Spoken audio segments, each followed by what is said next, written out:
Ranjit Farande career academy स्पर्धा परीक्षा मार्गदर्शन केंद्र पुणे या आपल्या डिजिटल प्लॅटफॉर्मवरती मी प्राध्यापक रणजित फरांदे आपणा सर्व विद्यार्थी मित्रांचं त्या ठिकाणी हार्दिक हार्दिक स्वागत करतो. विद्यार्थी मित्रांनो, आपण त्या ठिकाणी पोलीस भरतीसाठी आणि विशेषतः जी काही मुंबईची पोलीस भरती, चालक भरती ही राहिलेली आहे, त्या अनुषंगाने त्या ठिकाणी जी लेक्चर, पेपर विश्लेषण, गणिताचे लेक्चर, मराठीचे लेक्चर्स असे वेगवेगळे लेक्चर्स त्या ठिकाणी टाकतोय. आपण मंथली करंट देखील त्या ठिकाणी ह्या दोन्ही भरतींसाठी, सर्व सरळ सेवांसाठी, कंबाईनसाठी, एम-पी-एस-सीसाठी आवश्यक असणारं सर्व करंट आपण 2 व्हिडिओ त्या ठिकाणी आपण टाकलेले सप्टेंबर महिना, ऑक्टोबर महिना. तुम्ही प्लेलिस्टमध्ये जाऊन त्या ठिकाणी चेक करू शकता. ज्यांनी कुणी हे पाठीमागचे लेक्चर्स पाहिले नसतील, त्यांनी सुरुवातीला जाऊन आपले ते लेक्चर्स पहा. जेणेकरून तुम्हाला ऑप्शन एलिमिनेशन काय असतं, पेपर कशा टेक्निकनं सोडवला पाहिजे, ट्रिक्स काय वापरली पाहिजे, लॉजिक काय वापरलं पाहिजे, याचा 100% त्या ठिकाणी अंदाज येऊ शकतो. आपण पाठीमागच्या लेक्चरला त्या ठिकाणी चालक मुंबई आयुक्तालयाचा जो काही चालकचा पेपर झाला होता 14 मे 2023 चा तो पेपर त्या ठिकाणी एक्सप्लेनेशनला घेतला होता. त्याचा पार्ट 1 त्या ठिकाणी पडलेला आहे. आता आपण पार्ट 2 मध्ये राहिलेला जो काही जीकेचा पोर्शन आहे तो आपण घेणार आहे. पाठीमागच्या लेक्चरला त्या ठिकाणी क्वेश्चन किती कव्हर झाले याच्यापेक्षा आतमध्ये एका क्वेश्चन अंडर जवळपास 10-15 क्वेश्चन कव्हर करण्याचा मी प्रयत्न करत असतो. माझा अट्टास असतो. माझा उद्देश हाच आहे की विद्यार्थी मित्रांचा कशाच पद्धतीनं त्या ठिकाणी मार्क जाता कामा नये. मॅक्सिमम मार्क्स मला कसे पडतील हा दृष्टिकोन माझा त्या ठिकाणी असणार आहे. ओके. तर आजच्या या लेक्चरमध्ये ज्यांनी कोणी आपले यूट्यूब चॅनल सबस्क्राईब केलं नसेल त्यांनी सुरुवातीला आपला चॅनल सबस्क्राईब करा. जास्तीत जास्त विद्यार्थ्यांपर्यंत आणि जास्तीत जास्त ग्रुपमध्ये हे लेक्चर शेअर करा. तुम्हाला जर हे लेक्चर आवडले असतील तर नक्की लाईक करा. पहिले 5 क्वेश्चन आपण त्या ठिकाणी पाहिलेले आहेत. आजच्या लेक्चरला आपण 6व्या नंबरचा क्वेश्चन त्या ठिकाणी पाहणार आहोत. भारतातील सर्वात जास्त ज्यूट म्हणजे ताग उत्पादक राज्य कोणते असेल? भारतातील प्रथम क्रमांकाचं ताग उत्पादक. ताग कशाला वापरलं जातं? आपण जे काय गोळीपेंडीची पोती असतात, ज्याला गोणपाट असं म्हणतो. ते गोणपाट ज्याने बनवले जातात त्याला ताग असं म्हणतात. तर त्या तागाच्या संदर्भात सोनेरी तंतू क्रांती देखील आहे. म्हणजे याच्यावरतीच ऑलरेडी विचारलेला काय, की खालीलपैकी कोणती क्रांती ही तागाच्या उत्पादनाच्या संदर्भात आहे? तर ती आहे सोनेरी तंतू क्रांती. सोनेरी तंतू क्रांती. तंतू म्हटलं की ताग. नुसती सोनेरी क्रांती म्हटलं की ती फल उत्पादनाच्या संदर्भात आहे. हा मुद्दा त्या ठिकाणी लक्षात घ्या. तर सर्वात जास्त तागाचं उत्पादन त्या ठिकाणी कुठं होतं? तर ऑप्शन नंबर 3 पश्चिम बंगाल हा 1 नंबरला ताग उत्पादक त्या ठिकाणी राज्य आहे. हा भारताचा मॅप ह्या ठिकाणी देण्याच्या पाठीमागचा उद्देश माझा एवढाच आहे. लक्षात घ्या विद्यार्थी मित्रांनो, की ताग उत्पादक या ठिकाणी पश्चिम बंगाल, बघा पश्चिम बंगाल हे राज्य आहे आणि हे तागाच्या बाबतीत फर्स्ट क्रमांकावरती आहे. आता हा उद्देश देण्याच्या पाठीमागचा उद्देश असा आहे, हा मॅप, की या मॅपमध्ये पाठीमागच्या सप्टेंबरच्या व्हिडिओमध्ये जो करंटचा भाग 2 घेतलेला आहे त्याच्यामध्ये पोर्ट ब्लेअरचं नुकतंच नाम त्या ठिकाणी चेंज झालेलं आहे आणि श्रीविजयपुरम असं त्या ठिकाणी त्याचं पोर्ट ब्लेअरचं नाव केलेलं आहे. त्याच्यामुळे अंदमान निकोबारची राजधानी असणारं पोर्ट ब्लेअर, त्याची राजधानी, त्याचं जे काही नामांतर आहे हे श्रीविजयपुरम केलेलं आहे. हा करंटचा मुद्दा ह्या ठिकाणी लक्षात घ्यायचा. या ठिकाणी लक्षद्वीप आहे, इकडं अंदमान निकोबार बेट आहेत आणि ही 28-8 असलेली आपली 28 घटक राज्य आणि 8 केंद्रशासित प्रदेश आणि प्रत्येक ह्याच्या राजधान्या त्या ठिकाणी दिलेल्या आहेत. विशेषतः हे जे काही 7 सिस्टर्स आहेत इकडची ईशान्येकडील राज्य, त्यांच्या राजधान्या माहिती असायला पाहिजेत. पोलीस भरतीला कित्येक वेळा एवढ्या एका मॅपवरती बऱ्याच वेळा त्या ठिकाणी क्वेश्चन विचारलेला आहे. मग याच्यामधल्या सगळ्यात ह्याचा उद्देश काय हा मॅप दाखवण्याच्या पाठीमागचा? तर या ठिकाणी सगळ्यात भारताचं सगळ्यात दक्षिणेकडचं असणारं टोक ते आहे इंदिरा पॉइंट. काय आहे? इंदिरा पॉइंट. इंदिरा पॉइंट हे भारतातील सर्वात दक्षिणेकडील टोक आहे. काय आहे? भारतातील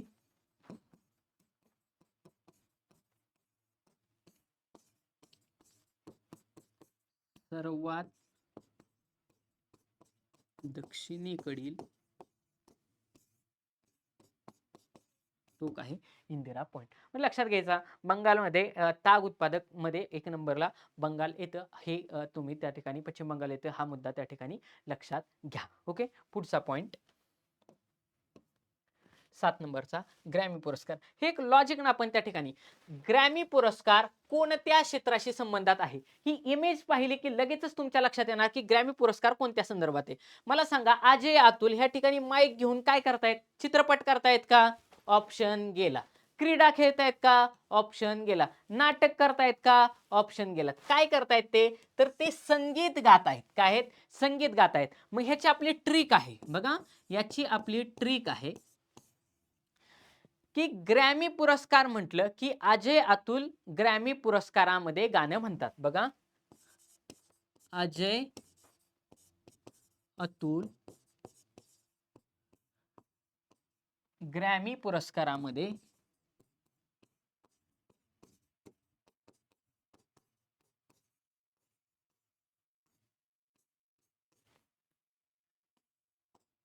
गाणी गातात. अजय अतुल ग्रॅमी पुरस्कारामध्ये गाणं गातात. मग ह्या ठिकाणी बघा, हे गाणं आणि ग्रॅमी, बघा ह्या ग्रॅमी वरून गाणी असं लक्षात ठेवायचं. आणि ग्रॅमी म्हटलं की हे अजय अतुलचं चित्र तुम्हाला आठवलं की 100% आता ग्रॅमी पुरस्कार तुमचा कधीच विसरणार नाही. हा क्वेश्चन जवळपास मला असं वाटतं मुंबईचा 2021 चा पेपर असेल त्याला पण विचारलेला आहे, नागपूर ग्रामीणला पण हा क्वेश्चन विचारलेला आहे, बऱ्याच एक्झामला हा क्वेश्चन विचारलेला आहे. त्याच्यामुळे ग्रॅमी पुरस्कार कोणत्या क्षेत्राशी संदर्भात आहे हा मुद्दा त्या ठिकाणी इम्पॉर्टंट आहे. चित्रपट क्षेत्रामध्ये सगळ्यांना माहिती आहे दादासाहेब फाळके पुरस्कार आहे. दादासाहेब फाळके पुरस्कार त्या ठिकाणी चित्रपट सृष्टीमध्ये दिला जातो. अर्जुन पुरस्कार असेल, त्याच्यानंतर द्रोणाचार्य पुरस्कार असेल,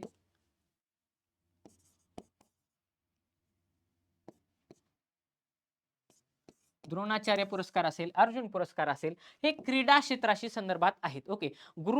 क्रीडा क्षेत्रामध्ये जे काही गुरु लोक असतात त्यांना द्रोणाचार्य पुरस्कार दिला जातो आणि संबंधित खेळाडूला अर्जुन पुरस्कार त्या ठिकाणी दिला जातो. अशा पद्धतीनं नाटक असेल, चित्रपट सृष्टीतला दादासाहेब फाळके पुरस्कार, त्या आताच मी त्या ठिकाणी करंटचा तो मुद्दा घेतलाय. मिथुन चक्रवर्ती यांना दादासाहेब फाळके पुरस्कार भेटलेला आहे. आताच नुकतेच आयफा अवॉर्ड्स त्या ठिकाणी डिक्लेअर झालेले आहेत.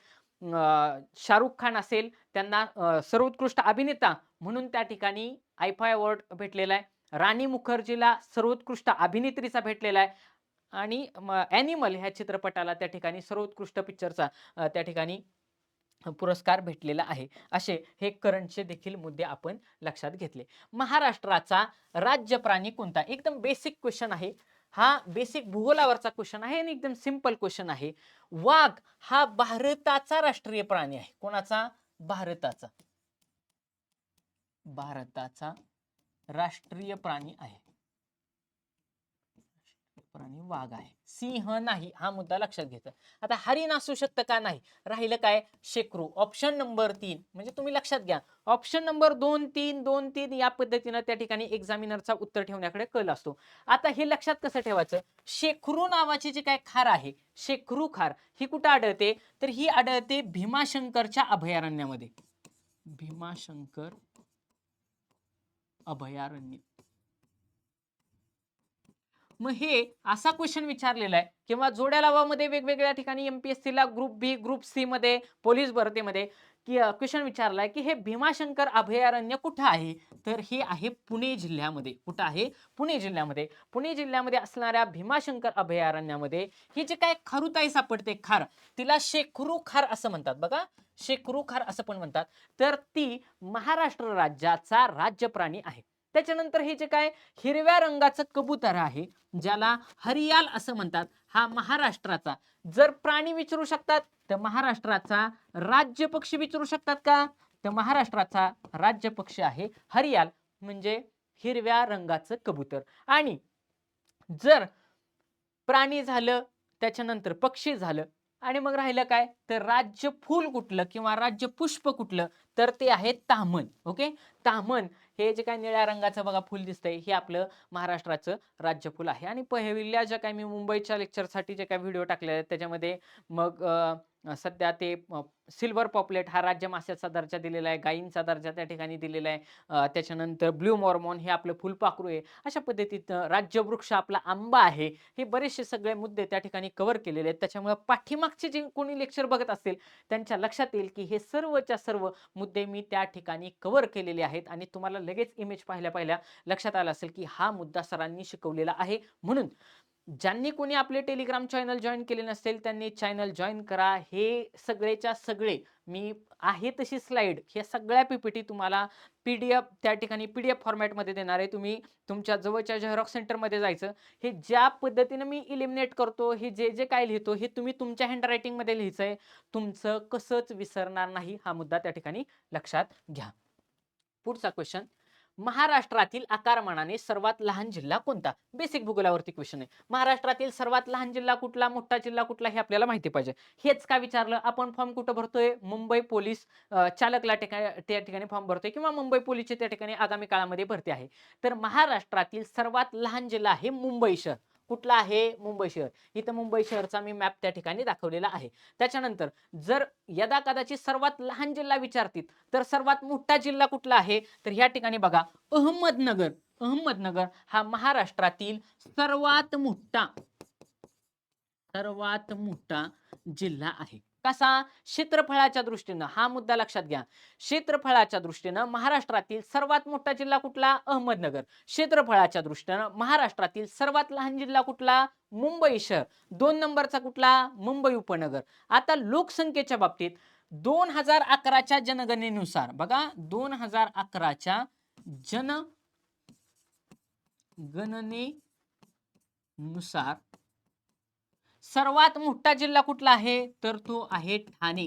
लोकसंख्येच्या बाबतीत बघा, लोकसंख्येच्या बाबतीत 2011 सालच्या जनगणनेनुसार सर्वात मोठा किंवा सर्वाधिक लोकसंख्येचा जिल्हा आहे ठाणे जिल्हा.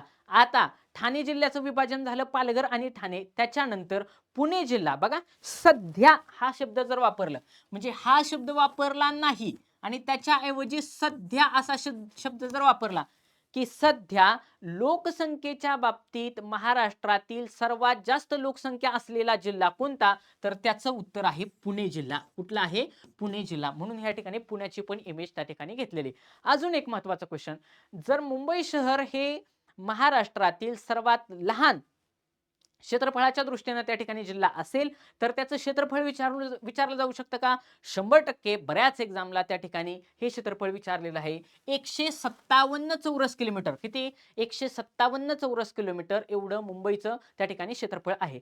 तुम्ही मला खाली कमेंट बॉक्समध्ये कमेंट करून सांगायचंय. प्रत्येकाने सर्च करून सांगा किंवा पाठ असेल तर व्हेरी गुड. त्यासारखं चांगली गोष्ट कुठली नाही. अहमदनगर हा महाराष्ट्रातील सर्वात मोठा जिल्हा असेल तर अहमदनगरचं क्षेत्रफळ किती चौरस किलोमीटर आहे हे मला तुम्ही सर्वांनी कमेंट बॉक्समध्ये सांगा. विद्यार्थी मित्रांनो, मला तुम्हाला कळकळीची विनंती, मी मनापासून त्या ठिकाणी तुमच्यासाठी फ्री ऑफ कॉस्ट त्या ठिकाणी व्हिडिओ घेतोय. खूप मेहनत लागते हे बनवायला. तर एक साधी कमेंट तुम्ही जरूर करू शकता जेणेकरून तुमच्यात आणि माझ्यात त्या पद्धतीने चांगल्या पद्धतीने इंटरॅक्शन राहू शकतं. तुम्हाला त्या ठिकाणी रुची निर्माण होऊ शकते. असे कित्येक विद्यार्थी आहेत की माझ्या प्रत्येक क्वेश्चनला कमेंट बॉक्समध्ये दुसऱ्याने काय उत्तर दिलंय काय नाही, तुम्ही काही सेकंद घालवून सर्च करून जर उत्तर टाईप केलं तर तुमच्या ते जास्तीत जास्त काळ लक्षात राहतं. वाटलंच तर तुम्ही ट्राय करून बघा, तुम्हाला 100% त्याचा फायदा होईल. मग अजून क्वेश्चन काय विचारला जाऊ शकतो की जर महाराष्ट्राचं 2 मुद्दे आहेत की देशाच्या बाबतीत विचार केला तर क्षेत्रफळाच्या दृष्टीने महाराष्ट्र, बघा, क्षेत्रफळाच्या दृष्टीने महाराष्ट्र हे देशातील 3ऱ्या क्रमांकाचे राज्य आहे आणि लोकसंख्येच्या बाबतीत विचार केला तर लोकसंख्येच्या बाबतीत 2ऱ्या क्रमांकाचे राज्य आहे. हा क्वेश्चन खूप म्हणजे खूप जास्त इम्पॉर्टंट आहे. महाराष्ट्र राज्य क्षेत्रफळाच्या दृष्टीने 3ऱ्या क्रमांकाचं आहे. 1 नंबरला कुठले? राजस्थान. बघा, क्षेत्रफळाच्या दृष्टीने भारतामध्ये सर्वात मोठं असलेलं राज्य आहे राजस्थान आणि 3 नंबरला आपलं महाराष्ट्र आहे. राजस्थान, मध्य प्रदेश आणि 3 नंबरला महाराष्ट्र. तर लोकसंख्येच्या बाबतीमध्ये 1 नंबरला उत्तर प्रदेश आणि 2 नंबरला आपल्या महाराष्ट्राचा त्या ठिकाणी नंबर लागतो. विद्यार्थी मित्रांनो, या स्लाइडवरती कमीत कमी 10 ते 15 क्वेश्चन तयार होतात आणि आतापर्यंत ते वेगवेगळे त्या ठिकाणी फिरवून फिरवून विचारलेले आहेत. आणि तुम्ही बघा, मुंबई शहर हे महाराष्ट्रातील आकारमानाने सर्वात लहान असलेला जिल्हा आहे. 2 नंबरचा जर आकारमानाने लहान असलेला जर जिल्हा विचारला तर तो आहे मुंबई उपनगर. मुंबई उपनगर. ओके, अशा पद्धतीनं या क्वेश्चनचं एक्सप्लेनेशन झालेलं आहे. पुढचा क्वेश्चन 10 नंबरचा. आता बघा, महाराष्ट्रातील अष्टविनायकापैकी, अष्ट म्हणजे किती? 8. मग अष्टविनायक म्हणजे किती असणार आहे? 8च असणार आहेत. तर त्या 8 स्थानांपैकी 5 स्थानी ही खालीलपैकी कोणत्या जिल्ह्यात आहेत? तर लक्षात घ्या की विद्येचे माहेरघर असलेले सर्वजण अभ्यासासाठी कुठे येतात? पुण्यामध्ये येतात. तर 5 स्थानी ही पुण्यामध्ये आहेत. कुठे आहेत? पुण्यामध्ये. ऑप्शन नंबर 4 हे या प्रश्नाचं उत्तर आहे. मग 5 स्थानं जर पुण्यात आहेत तर राहिली किती? 3. मग ते 3 कुठं आहेत? तर त्या 3 मध्ये बघा, मी तुम्हाला त्या ठिकाणी आवर्जून ही ओझरच्या ह्याला काय म्हणतात, म्हणजे सिद्धविनायक असेल, विघ्नेश्वर असेल, मयुरेश्वर असेल, असं काहीही तुम्हाला विचारलं नाही. मयुरेश्वर, मोरगाव, पुणे जिल्ह्यातील मोरगाव या ठिकाणचा जो काही मयुरेश्वर आहे, हा अष्टविनायकापैकी प्रथम पहिला गणपती त्या ठिकाणी समजला जातो. मग आता बघा, पुण्यामध्ये काय काय आहे? लेण्याद्री, त्याच्यानंतर चिंचवड, त्याच्यानंतर पुणे, थेऊर, मोरगाव, रांजणगाव, ओझर अशा ठिकाणचं ते आहे. मग आता महत्वाचं काय राहिलं की रायगडमध्ये बघा, इथं दिसतंय का? हा रायगड जिल्ह्याचा मॅप आहे. बघा, हा रायगड जिल्ह्याचा मॅप आहे. आणि या रायगड जिल्ह्याच्या मॅपमध्ये तुम्हाला त्या ठिकाणी 2 अष्टविनायक पाहायला भेटतात. हा आहे महाड आणि हा आहे पाली. महाड आणि पाली हे 2 कुठं आहेत? रायगडमध्ये आहेत. आणि मग अहमदनगर, बघा ऑप्शन आपल्याला व्यवस्थित दिलेत. अहमदनगर मधला एक आहे तो म्हणजे सिद्धटेक. बघा, अहमदनगर मध्ये कुठला आहे? सिद्धटेक अहमदनगर मधला आहे. हा मुद्दा त्या ठिकाणी लक्षात घ्या. हे 2 पॉइंट तुम्ही मुद्दे लक्षात घ्या. 5 पुणे जिल्ह्यात आहेत, 2 रायगड जिल्ह्यामध्ये आहे आणि 1 तुमचा अहमदनगर सिद्धटेकला आहे. अशा पद्धतीचं अष्टविनायक तुमचे त्या ठिकाणी कव्हर झालेले आहेत. जसं हित अष्टविनायक आहेत तसं त्या ठिकाणी विदर्भामध्ये देखील अष्टविनायक आहेत. त्या विदर्भामधल्या अष्टविनायकामध्ये त्यातले 3 बघा, त्यातले 3 गणपती हे नागपूरमध्ये आहेत. हा मुद्दा तुम्ही त्या ठिकाणी लक्षात घ्या. बाकीचे राहिलेले त्या ठिकाणी आहेत. हा मुद्दा म्हणजे सर्वात जास्त, जसं पुण्यात सर्वात जास्त अष्टविनायक आहेत तसं विदर्भातलं जे काय अष्टविनायक आहे, क्वेश्चन तसाच विचारला जाणार. जोड्याला ऑलरेडी एमपीएससीला क्वेश्चन विचारलेला आहे. तर 3 अष्टविनायक हे त्या ठिकाणी नागपूर जिल्ह्यामध्ये आहेत. हा मुद्दा तुम्ही लक्षात घ्या. ह्यांची नावं काही तुम्हाला विचारलं जाणार नाही. 11 नंबरचा क्वेश्चन. भारतात राष्ट्रपतीच्या निवडणुकीमध्ये मतदार कोण असतात? अत्यंत इम्पॉर्टंट असा क्वेश्चन आहे की मतदार कोण असतात. तुम्हाला इमेज वरूनच लक्षात यायला पाहिजे की मतदार कोण कोण असतात.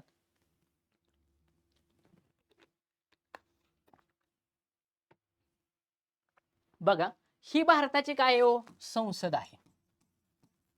राष्ट्रपती कुठं असतात? संसदेमध्ये असतात. बघा, हे जे काय राष्ट्रपती हे कुठं बसतात? संसदेमध्ये.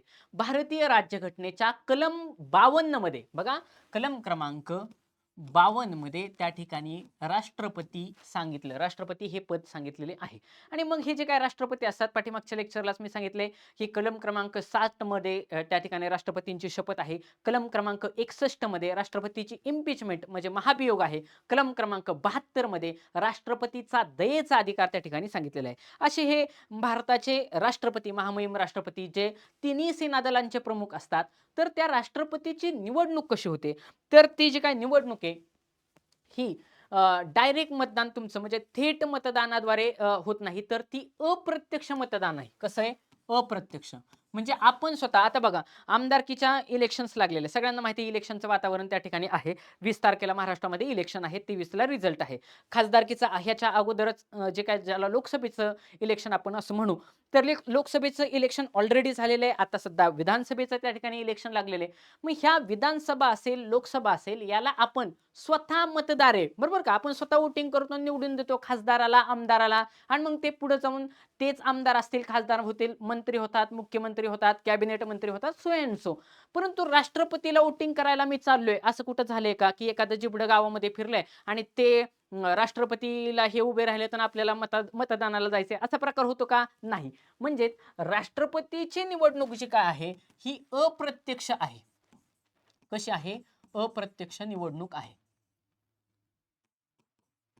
अप्रत्यक्ष निवडणूक राष्ट्रपतीची आहे. मग राष्ट्रपती बसतात कुठं? संसदेमध्ये. बघा ह्या चित्रावरून लक्षात घ्यायचंय. हे चित्र घेतलंय म्हणजे खास त्याच्यासाठी घेतलंय. मग ह्या संसदेमध्ये काय असतात? तर संसदेमध्ये असतं बघा, संसद म्हटलं की त्याचे दोन पार्ट आहेत. एक म्हणजे लोकसभा आणि दुसरी म्हणजे राज्यसभा.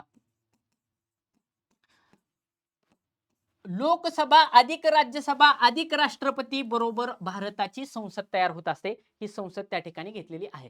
म्हणजे राष्ट्रपतीच्या निवडणुकीमध्ये कोणते कोणते लोक असतात? ह्या लोकसभेमध्ये निवडून दिलेली लोक आणि राज्यसभेमध्ये निवडून दिलेली लोक. बघा निवडून दिलेली लोक, बघा नीट मुद्दा लक्षात घ्या पॉइंट. फक्त आणि फक्त निवडून दिलेली लोकच राष्ट्रपतीच्या निवडणुकीमध्ये मतदान करतात. ज्यांचं नामनिर्देशन झालंय किंवा नामांकन झालंय किंवा ज्यांना निवडून दिलेलं नाही ते राष्ट्रपतीच्या निवडणुकीमध्ये मतदान करत नाहीत. म्हणजे बघा मुद्दा नीट लक्षात घ्या. लोकसभेमध्ये निवडून आलेली लोक, राज्यसभेमध्ये निवडून आलेली लोक आणि विधानसभा, ही बघा महाराष्ट्राचं विधान भवन घेतलंय मी. हे महात्मा ज्योतिराव फुले यांचा फोटो आहे. हे सगळ्यांना माहिती आहे, महाराष्ट्राच्या विधान भवनाचा फोटो आहे. तर विधान भवनामध्ये निवडून दिलेली लोक सगळ्या, फक्त महाराष्ट्राच्याच नाही, उद्या केरळ असेल, गुजरात असेल, आंध्र प्रदेश, मध्य प्रदेश, राजस्थान, ह्या सर्वच्या सर्व विधानसभामध्ये जे काही निर्वाचित म्हणजे निवडून देणे, निर्वाचित हा राज्यघटनेतला पॉलिटिकल मधला शब्द आहे. तर ते शब्द पाठ करायचे. निर्वाचित निर्वाचित निर्वाचित निर्वाचित म्हणजे काय? निवडून दिलेले.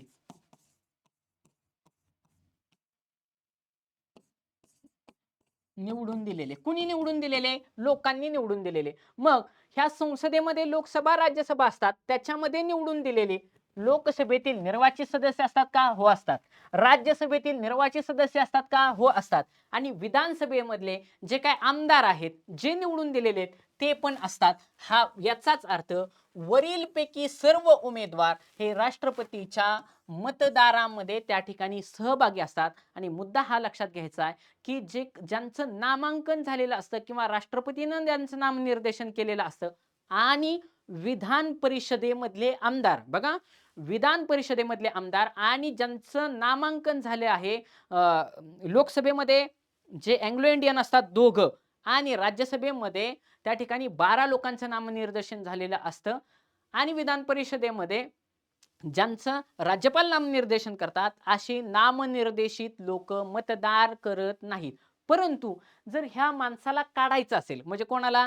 राष्ट्रपतीला काढायचं असेल, तर कलम 61 नुसार, बघा कलम 61 नुसार राष्ट्रपतीचा महाभियोग असतो. बघा राष्ट्रपतीचा महाभियोग असतो. महाभियोग असतो म्हणजे काय? राष्ट्रपतीला काढून टाकलं जातं. काढायचं म्हटलं की तुम्हाला माहिती आहे, एखाद्या माणसाची वाट लावायची म्हटलं की सगळा समाज येतो. हा मुद्दा फक्त लक्षात घ्यायचा. म्हणजेच काय? काढायचं म्हटलं की सगळे निवडून दिलेले पण येणार आणि नामनिर्देशित पण येणार. हा मुद्दा लक्षात घ्यायचा. परंतु राष्ट्रपतीच्या इम्पिचमेंटमध्ये खालचा विधानसभेचा म्हणजे रोल नसतो. विधानसभा काढताना नसते. फक्त निर्वाचित प्लस नामनिर्देशित कुठले? संसदेतील नामनिर्देशित प्लस निर्वाचित असे दोन्ही सदस्य राष्ट्रपतीला काढताना म्हणजे राष्ट्रपतीच्या महाभियोगाच्या प्रक्रियेमध्ये त्या ठिकाणी सहभागी असतात. हा मुद्दा त्या ठिकाणी लक्षात घ्यायचा. आणि खासदार प्लस आमदार निवडून दिलेले हे राष्ट्रपतीला निवडून देतात. हा मुद्दा तुम्ही लक्षात घ्या. पुढचा मुद्दा 12 नंबरचा क्वेश्चन. भारताचे वायुदल प्रमुख कोण आहेत? आता वायुदल प्रमुख पाठीमागचे करण्यात काय अर्थ आहे का? त्याच्यामुळे हे सगळे पॉइंट त्या ठिकाणी कसेच येणार नाहीत. आता बघा, कारण जुना डाटा पाठ करायचा नाही, त्याच्यामुळे ह्याला काट मारायचे. ह्याच्यामधला फक्त एकच मुद्दा आहे, तो म्हणजे अनिल चव्हाण. बघा आता आपण आपलं जर पोलीस खातं हे सध्या संरक्षणाच्या संदर्भात असणारं महत्वाचं खातं आहे आणि संरक्षणाच्या संदर्भात असणारे आपल्याला 5 महत्वाचे पद त्या ठिकाणी पाठ करायचे. कुठली 5 महत्वाची? तुम्हाला आता मी परत विचारतो की सध्या महाराष्ट्राचे नवीन पोलीस महासंचालक म्हणून कोणाची नियुक्ती झालेली आहे? तुम्ही खाली कमेंट बॉक्समध्ये सांगा. पाठीमागच्या करंट लेक्चरला तुम्ही सांगितलेलं आहेच. ओके. रश्मी शुक्ला आता राहिलेल्या नाहीत. ओके. तर वर्मा म्हणून एक अधिकारी आहेत. तुम्ही त्यांचं नाव मला खाली सांगा. तर त्यांचं नवीन महाराष्ट्राचे महासंचालक म्हणून नियुक्ती झालेले एक व्यक्ती झाला. दुसरं, आता देशाच्या बाबतीत जायचं. देशाच्या बाबतीत CDS नावाचं जे काय पद आहे हे सगळ्यात महत्वाचं आहे. तर इथं बघा मी 1 नंबरला CDS हे पद टाकलेले. तर जनरल अनिल चौहान, बघा जनरल अनिल चौहान यांची हा त्यांचा फोटो आहे. हे काय आहेत? अनिल चौहान हे भारताचे नवीन म्हणजे 2 नंबरचे किती? सेकंड नंबरचे CDS आहेत. Okay. CDS chief defence yes मला आता लक्षात नाही गेलं. Staff, chief defence staff. तर हे जे काही चीफ डिफेन्स स्टाफ आहेत हे अनिल चौहान आहेत. मग भारताचे भूदल प्रमुख कोण आहेत? तर भारताचे सेना प्रमुख, ज्याला भूसेना असं पण आपण म्हणू शकतो, तर चे आहेत जनरल उपेंद्र द्विवेदी. बघा हे हा त्यांचा फोटो आहे. लेफ्टनंट जनरल देवेंद्र यांचं त्या ठिकाणी भारताचे नवीन सेना प्रमुख किंवा भूदल प्रमुख म्हणून नियुक्ती झालेली आहे.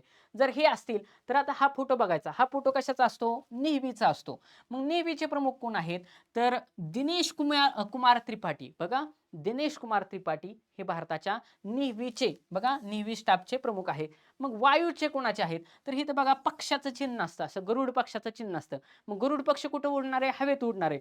ते कोणाला सिम्बॉल आहे? तर यांना सिम्बॉल आहे. आणि हा मुद्दा सध्या VIMP आहे, कारण यांची रिसेंटलीच आता सप्टेंबर महिन्यामध्ये नेमणूक झालेली आहे. 30 सप्टेंबर पासून त्यांनी चार्ज घेतलेला आहे. त्याच्यामुळे आगामी काळामध्ये होणाऱ्या परीक्षांमध्ये कोणत्या ना कोणत्या तरी जिल्ह्यासाठी सर्व सरळ सेवांसाठी किंवा MPSC गट ब असेल, MPSC गट क असेल, याच्यावरती 100%च क्वेश्चन विचारला जाणार. तर भारताचे सध्याचे जे काय हवाई दल प्रमुख आहेत हे आहेत अमरसिंग प्रीत. बघा अमरप्रीत सिंग हे जे काय आहेत, अमरप्रीत सिंग हे भारताचे नवीन हवाई दल प्रमुख आहेत. हा मुद्दा तुम्ही त्या ठिकाणी लक्षात घ्या. ओके. तुम्हाला जे काय PDF दिली जाईल त्याचे झेरॉक्स काढायचे, कलर झेरॉक्स काढून पैसे वाया घालवायचे नाहीत. ब्लॅक अँड व्हाईट झेरॉक्स काढायचे, थोडी फेंट काढायचे. तुम्हाला 100% कारण तुम्हाला कलर पाहिजे तर माझं लेक्चर तुम्ही स्लाइड करून पाहू शकता ना.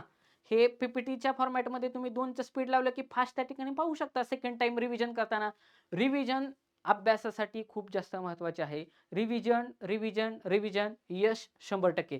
हे सूत्र असतं, बाकी काहीच नाही. तुम्ही म्हणता आता हे नावं माझी एवढी जास्तीत जास्त लक्षात राहतात म्हणजे रिव्हिजन तेवढ्या वेळा झालेल्या आहेत. 13 नंबरचा क्वेश्चन. एकशिंगी गेंड्यासाठी कोणते राष्ट्रीय उद्यान प्रसिद्ध आहे? कशासाठी? एकशिंगी गेंडा.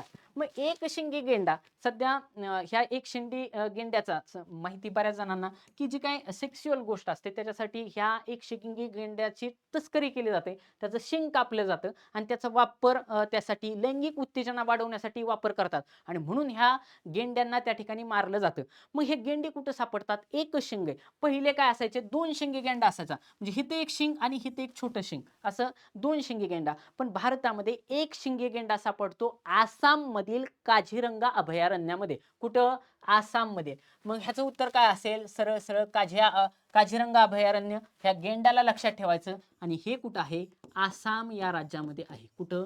आसाम या राज्यामध्ये काझीरंगा अभयारण्य आहे. हा मुद्दा तुम्ही लक्षात घ्या.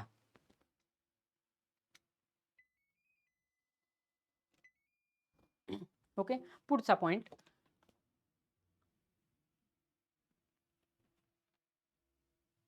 चौदा नंबरचा क्वेश्चन.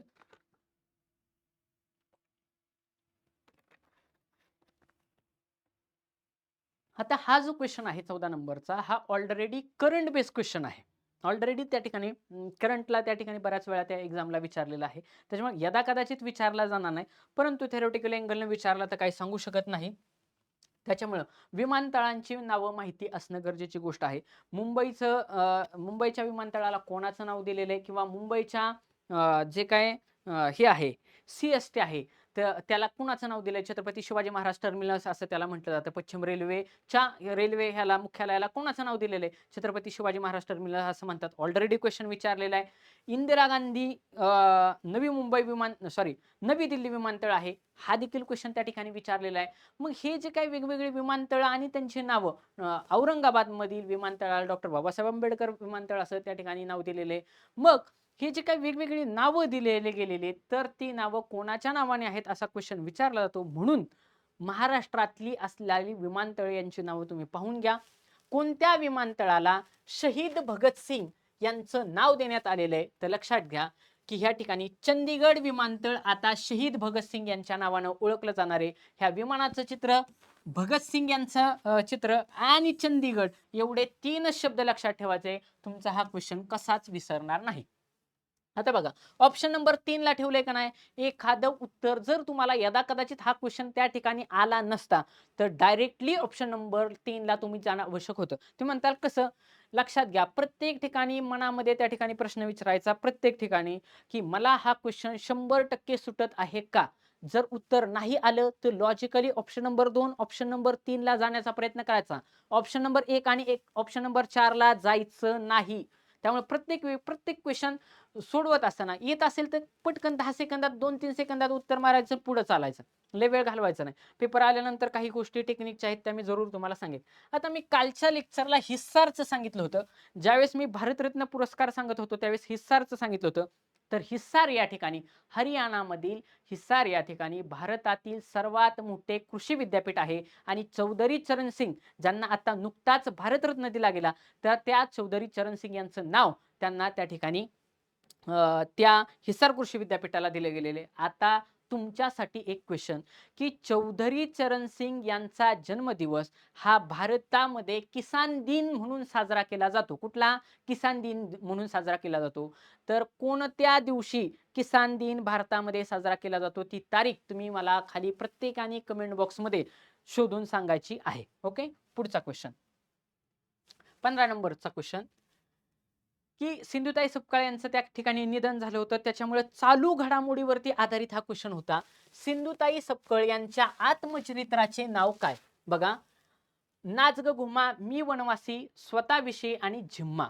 बघा ह्या पुस्तकाचं as it is cover page मी घेतलेले. आता तुमचं कसंच विसरणार नाही. मी वनवासी आत्मचरित्र. तुम्ही बघा तलाठी पेपर असेल तर तलाठी परीक्षेमध्ये 3 पुस्तकांची नावं विचारली होती. त्याच्यामध्ये हे पुस्तक जवळपास जेवढ्या 53 शिफ्ट झाल्या त्याच्यामध्ये जवळपास 10 ते 12 शिफ्टला हा क्वेश्चन विचारला होता. मी वनवासी हे आत्मचरित्र कोणाचं आहे तर सौ सिंधुताई सपकाळ. हे बघा की अत्यंतिक हालाकीचं जीवन त्या जगल्या. त्यांच्यावरती त्या ठिकाणी चित्रपट पण त्या ठिकाणी मराठी चित्रपट अत्यंतिक चांगला चित्रपट आहे. आपण स्वतः हालाकीत जीवन जगून पण समाजासाठी काहीतरी करायचंय, अनाथ बालकांसाठी काहीतरी करायचंय, ही प्रेरणा खूप जास्त महत्वाची आहे.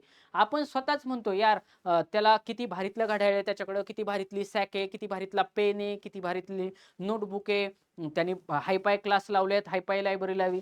ह्या गोष्टी समाजाला मॅटर करायचं नाहीत. तुम्हाला काहीतरी करायचं असेल, काहीतरी घडायचं असेल तर ती ऊर्जा आतमध्ये असावी लागते. सिंधुताई सपकाळ यांच्याकडे नेसायला पण साडी नव्हती. ही बघा लुगडं फाटलेले दिसतंय. तरी देखील त्यांना अनाथांच्या माई म्हणून ओळखलं जातं. अनाथ मुलांसाठी काय केलं. त्याच्यामुळे मी वनवासी आहे म्हणजे मला कुणीच नाही तरी देखील म्हणजे नवऱ्याने त्यांना सोडलं होतं तरी होतं, ज्याला टाकले आपण असं ग्रामीण भाषेमध्ये म्हणजे नवऱ्याने टाकून दिलं होतं, सोडून दिलं होतं, तरी सिंधुताई सपकाळांनी अनाथांची माय होण्याचा प्रयत्न केला. कित्येक त्या ठिकाणी पुण्यामध्ये पण मला वाटतं हडपसर या ठिकाणी त्यांची एक संस्था आहे. वरती मला वाटतं अमरावती या ठिकाणी ती संस्था आहे. तर मी वनवासी हे आत्मचरित्र सिंधुताई सपकाळ यांचा आहे. हा मुद्दा त्या ठिकाणी लक्षात घ्या. 16 नंबरचा क्वेश्चन ऑलरेडी बऱ्याच वेळा हा क्वेश्चन झालेला आहे. खालीलपैकी कोणता देश नाटो या संघटनेच्या 2023 मध्ये सदस्य बनला आहे. विद्यार्थी मित्रांनो, माझा जो काही मला असं वाटतं पहिलाच व्हिडिओ आहे. 3 ऑक्टोबरचा मी पहिला व्हिडिओ रेकॉर्ड केला आणि त्यानंतर यदा कदाचित 5 ऑक्टोबरला वगैरे ॲक्च्युअल लेक्चरला त्या ठिकाणी स्टार्ट केले. त्याच्यामध्येच 5 किंवा 6 ऑक्टोबरच्या व्हिडिओमध्ये एकदम पहिलाच क्वेश्चन ह्या नाटो संघटनेवरती मी सांगितलं होता की नाटो ही संघटना जे काही त्याचे सदस्य राष्ट्र आहेत त्याच्या एकावरती जरी सदस्यावरती हल्ला झाला तरी पूर्ण नाटो देशांवरती हल्ला झाला असं समजलं जातं आणि म्हणून ती नाटो संघटना फार जास्त महत्वाची आहे. आणि या नाटो संघटनेचा 2023 मध्ये फिनलँड हा सदस्य देश बनला होता. आता क्वेश्चन विचारणार का, आता क्वेश्चन विचारणार नाहीत, परंतु नाटो संघटनेची जे काही माहिती आहे ही ऑलरेडी व्हिडिओमध्ये पहिल्या ज्या काही व्हिडिओ आहेत त्याच्यामध्ये टाकलेले. तुम्ही प्लेलिस्टमध्ये जावा, तिथं MPSC पोलीस भरती 2024 आणि करंट अशा वेगवेगळ्या प्लेलिस्ट बनवलेले आहेत. त्याची जे लेक्चर तुमचे पाहायचे राहून गेले असतील, तुम्ही 2चं स्पीड लावून का होईना जरूर लेक्चर बघा. तुम्हाला 100% ते लेक्चर्स आवडतील. ह्याची PDF तुम्हाला लवकरात लवकर टेलिग्राम ग्रुपला आपल्या दिली जाईल. लेक्चर आवडलं नक्की लाईक करा. तुमच्या जास्तीत जास्त विद्यार्थी मित्रांपर्यंत हे लेक्चर शेअर करत राहावा.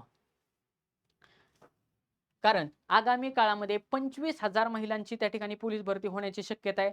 9,500ची ऑलरेडी ॲड निघणार आहे, ती मार्चपर्यंत निघेल. त्याच्यामुळे हे लेक्चर्स तुम्ही जोपर्यंत तुमचे पोलीस होत नाही तोपर्यंत आपण खंबीरपणे, मी स्वतः रणजित फरांदे तुमच्या बरोबर आगामी काळामध्ये काही वेगवेगळे टीचर्स पण आपल्या अकॅडमीच्या माध्यमातून तुमच्या समोर येतील, परंतु मी सदैव तुमच्या सोबत असणार आहे तुमचं पासिंग होईपर्यंत. आणि अत्यंत अल्प दरामध्ये आपण लवकरच त्या ठिकाणी GK, गणित, बुद्धिमत्ता आणि हे जे काय हे कोर्सेस आत्यंतिक महाराष्ट्रात कुणीच एवढी कमी फी ठेवली नसेल तेवढी कमी फी मध्ये आणि दर्जेदार पद्धतीने आपण त्या ठिकाणी तुम्हाला लवकरात लवकर कोर्सेस उपलब्ध करून देणार आहे. आणि शिवाय लाईव्ह सेशन आपले कंटिन्युअसली लेक्चर चालू राहतील. लाईव्ह सेशनसाठी म्हणजे विद्यार्थी मित्रांना अजून देखील कळकळीची विनंती, पाठीमागच्या पण लेक्चरला मी सांगितलेले की तुम्ही जास्तीत जास्त विद्यार्थी मित्रांपर्यंत, जास्तीत जास्त ग्रुपपर्यंत, महाराष्ट्राच्या कानाकोपऱ्यापर्यंत माझे लेक्चर्स त्या ठिकाणी शेअर करा. भारत सध्या यजमान हा देखील चालू घडामोडीवरती क्वेश्चन होता, परंतु करंट सोडल्यानंतर पण सध्या आगामी काळामध्ये हा क्वेश्चन विचारला जाऊ शकतो, म्हणून हा क्वेश्चन महत्वाचा आहे. भारत यजमान पद भूषवित असलेल्या G20 जे काय G20 बैठक आहे त्याचे घोषवाक्य काय आहे? आता इथं बघा G20 ही तर कमळ काढलेले G20 भारत 2023 नवी दिल्ली या ठिकाणी झाली होती. हे 20 देश त्याच्यामध्ये 20 मध्येच आहे का नाही 20, म्हणजे G20 मध्ये किती सदस्य असतील? 20 देश आहेत. मग इथं बघा त्याचं लिहिलंय वसुदैव कुटुंबकम, हे त्याचं काय होतं? ब्रीद वाक्य होतं. आता ही इमेज बघितल्यानंतर तुमचं कधीच विसरणार नाही. आता उत्तर कसं काढायचं होतं? आता बघा या ठिकाणी अतिथी देवो भव, वसुदैव कुटुंबकम, सदरक्षणाय खलनिग्रहणाय, वसुदैव कल्याणम. आता मला सांगा ऑप्शन वरून उत्तर कसं काढता येईल? ज्याला कोणाला माहिती नव्हतं त्याला उत्तर कसं काढता येईल? मला सांगा. सदरक्षणाय खलनिग्रहणाय हे आपल्या पोलीस दलाचं वाक्य आहे, ब्रीद वाक्य आहे, सगळ्या जगाला पाठे. ऑप्शन गेला. 2 आणि 3 मध्ये कन्फ्युजन झालं, त्यातला 3 ऑप्शन तर गेला. उत्तर कुठं असाय पाहिजे? 2 मध्ये असाय पाहिजे. अजून मी गेलो नाही. बघा हित वसुदैव म्हणताय, हितू पण वसुदैव म्हणताय, म्हणजे 100% एक्झामिनरला या 2 ऑप्शन मध्येच उत्तर ठेवायचंय. बघा मी लॉजिकली उत्तर ऑप्शन कडे जातोय का नाही? ज्या अर्थी हित वसुदैव म्हणताय आणि हित पण वसुदैव म्हणताय, म्हणजे एक्झामिनर त्या 2 ऑप्शन मध्ये आपल्याला कन्फ्यूज करण्याचा प्रयत्न करत आहे, ट्रॅप लावायला प्रयत्न करते. आपण ट्रॅप मध्ये सापडायचं नाही. या वसुदैव कुटुंबकम आणि वसुदैव कल्याणम याचा अर्थ या 2 मध्येच उत्तर ठेवलेले आणि आपला जास्तीत जास्त प्रेफरन्स हा ऑप्शन नंबर 2 आणि ऑप्शन नंबर 3 ला असला पाहिजे. त्याच्यामुळे 2 आणि 4 मध्ये कन्फ्युजन झालं तर 2 लाच तुम्ही घेऊन जायला पाहिजे होतं. या लॉजिकनं वसुदैव कुटुंबकम हे G20चं त्या ठिकाणी ब्रीद वाक्य होतं. हा मुद्दा लक्षात घ्या. 18 नंबरचा क्वेश्चन हा करंटचा मुद्दा आहे. निधन झालेले पंजाब राज्याचे माजी मुख्यमंत्री प्रकाश सिंह बादल हे कोणत्या राजकीय पक्षाचे त्या ठिकाणी प्रतिनिधित्व करत होते? तर या प्रश्नाचं उत्तर, पंजाबमध्ये अकाली दलाची स्थापना बऱ्याच काळापासून त्या ठिकाणी झालेले भिंद्रावाला म्हणून होता, ज्यांनी इंदिरा गांधींची त्या ठिकाणी हत्या केली वगैरे वगैरे, फार जुना इतिहास आहे. त्याच्यामुळे जर पंजाब हा जो पॉइंट असेल, काँग्रेस, आम आदमी पार्टी, भारतीय जनता पार्टी ह्याला न जाता शिरोमणी अकाली दल या मुद्द्याला तुम्ही जायला पाहिजे होतं. या लॉजिकनं ऑप्शन नंबर 3 ह्या त्या ठिकाणी प्रश्नाचं उत्तर असतं. आता हा प्रश्न कसाच विचारला जाणार नाही, कारण त्यावेळेचा हा करंटचा मुद्दा होता. आता पाठ करत बसायचं नाही. मग या क्वेश्चन वरून काय लक्षात येतं?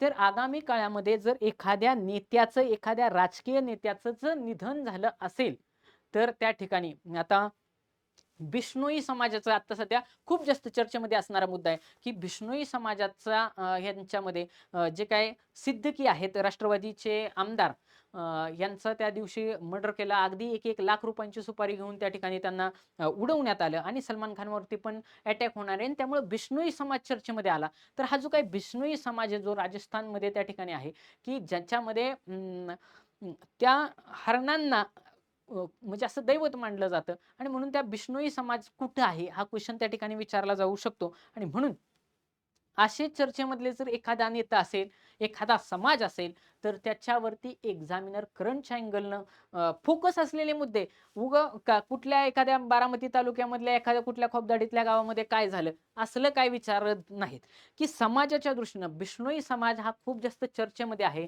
त्याच्यामुळे आगामी काळामध्ये ज्या काही एक्झाम होतील, तिथे 100% तिथं क्वेश्चन विचारला जाऊ शकतो. ओके. पुढचा क्वेश्चन. उत्कृष्ट गाण्याच्या गटात तेलुगू भाषेतील आर-आर-आर या चित्रपटाच्या आर-आर-आर या चित्रपटातील जे काय गाणे नाटू नाटू, तर या गाण्याला ऑस्कर पुरस्कार मिळाला. तर आर-आर-आर या चित्रपटाचे दिग्दर्शक कोण आहेत? सगळ्यांना त्या काळामध्ये माहिती असलेला करंटचा क्वेश्चन होता. आता विचारला जाणार नाही. तर एस.एस. राजामौळी यांचा तो चित्रपट होता आर-आर-आर आणि त्याच्यामधलं नाटू नाटू गाणे ह्या गाण्याला त्या ठिकाणी ऑस्कर पुरस्कार त्या ठिकाणी भेटला. आता आता काय विचारला जाऊ, तर लापता लेडीज बघा, मी ऑलरेडी करंटमध्ये घेतलेले करंटचे लेक्चर तुम्ही पहा. लापता लेडीज हा जो काही चित्रपट आहे,